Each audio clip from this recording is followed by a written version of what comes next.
Hey everyone, welcome back to the channel.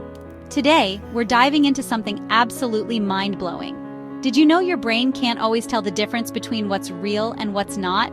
Sounds wild, right? But here's the kicker.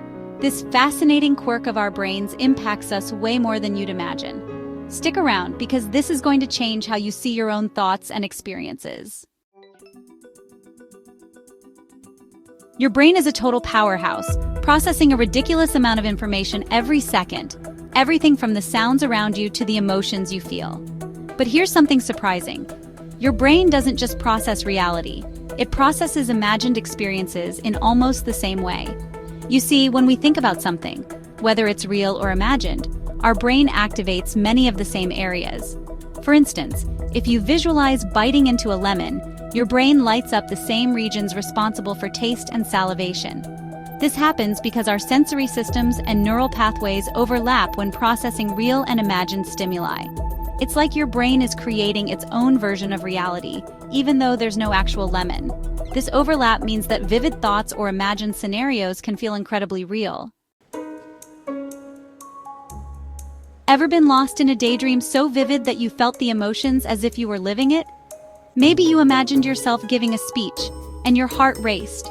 Or you thought about an awkward conversation and suddenly felt a wave of embarrassment. That's because your brain doesn't distinguish between the daydream and reality. It responds to both in a similar way. This is why daydreams can impact your mood so strongly.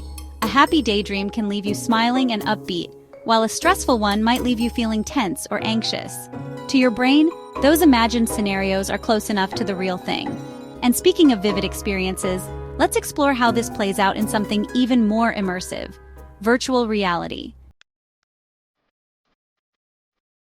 Let's talk about virtual reality, or VR. When you put on a VR headset, you're stepping into a completely imagined world. But here's the crazy part. Even though you know it's not real, your brain reacts as if it is.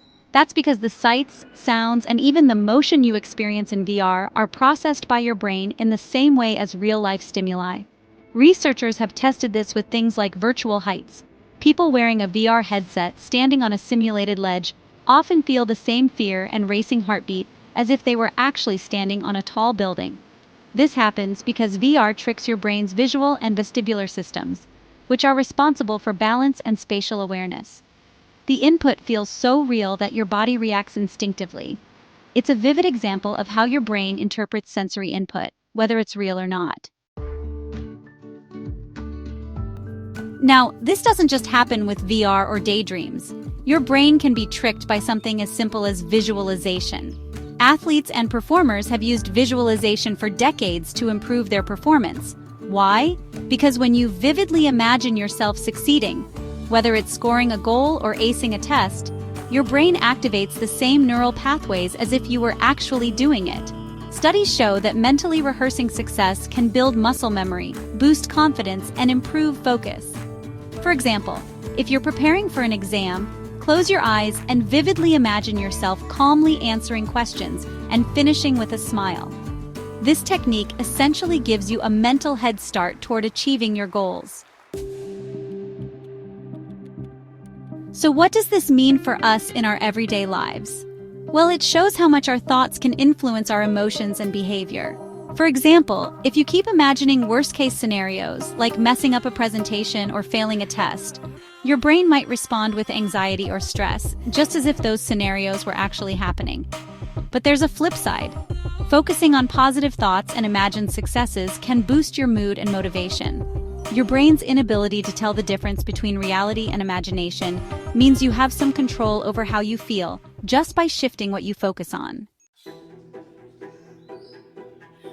So how can we use this to our advantage? First, be mindful of what you're imagining.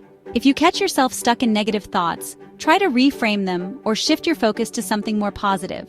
Practicing visualization, like seeing yourself calm and confident, can actually help you feel that way in real life. Second, grounding techniques can be incredibly helpful.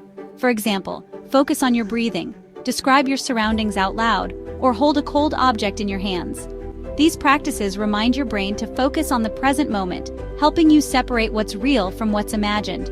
Thanks for watching. If this blew your mind as much as it did mine, don't forget to like, subscribe, and hit the bell for more interesting videos.